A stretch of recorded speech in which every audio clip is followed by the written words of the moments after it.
Nasa 40,283 na mga pulis ang ipinakalat sa buong bansa ngayong Semana Santa.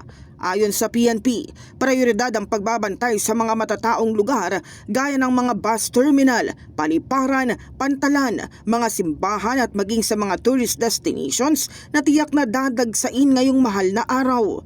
Simula pa noong April 1, nakataas sa heightened alert status ang buong hanay ng PNP. Ibig sabihin, 75% ng puwersa ng pambansang pulisya ay nakadeploy na sa field.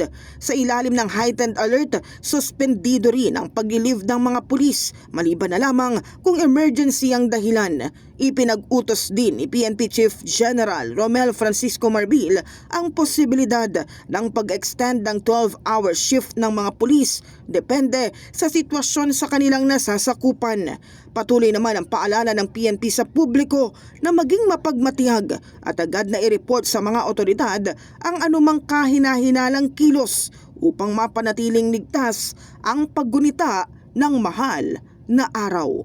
In the heart of changing lives, ako si Brigada Cass Austria ng 105.1 Brigada News sa Manila, the Music and News Authority.